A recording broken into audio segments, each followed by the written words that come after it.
ফ্যাসিবাদী সরকার যে কয়টা দুই একটা সেক্টর থেকে টাকা চুরি করেছে তার মধ্যে অন্যতম হলো বিদ্যুৎ। কিন্তু দুঃখের বিষয় যে ফ্যাসিবাদ বিদায় হওয়ার পরে এই সেক্টরের সাথে যারা জড়িত ছিলেন হাজার হাজার কোটি টাকা লোপাট করেছেন, কিন্তু সেগুলোর ব্যাপারে এই সরকার কিন্তু তেমন কোন উল্লেখযোগ্য স্টেপ নিয়েছে বলে অন্তত আমার মনে পড়ে না।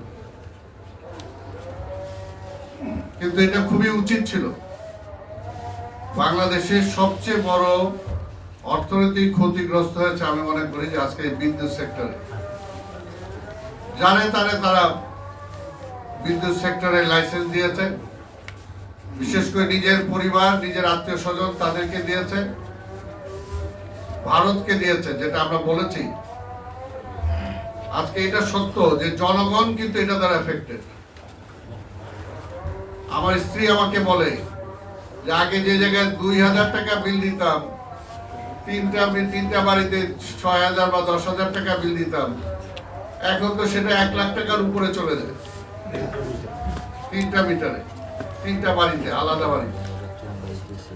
এখন এবং বলতে সেটা কোনোভাবেই সম্ভব না। এবং তার মধ্যে সবচেয়ে বেশি দিতে হয় যেখানে যেটা বলা আছে আজকে এখানে বাস্তব যে 5টা ওনারা বলেছেন প্রিপেড মিটার সংযোগ বন্ধ করতে হবে।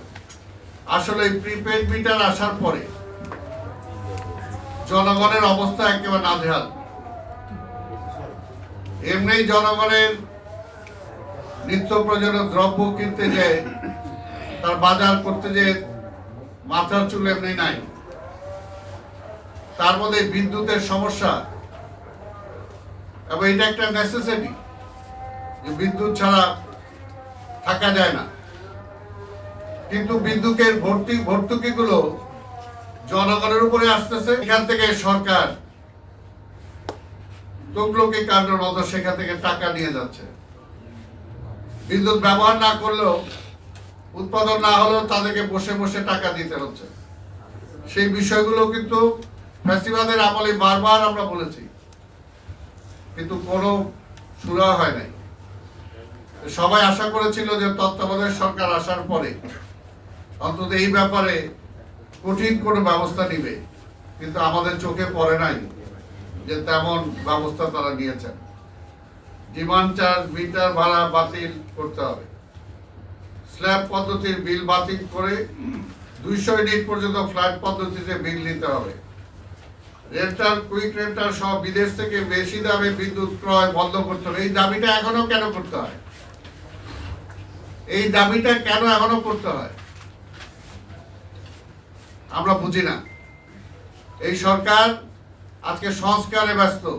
কোন সংস্কার? খালি রাজনৈতিক দল, রাজনীতিবিদ এরা কি করবে, কিন্তু আসল সমস্যা যারা এই দেশে ক্রিয়েট করেছে তারা কিন্তু সংস্কারের ধরা ছোঁয়ার বাইরে।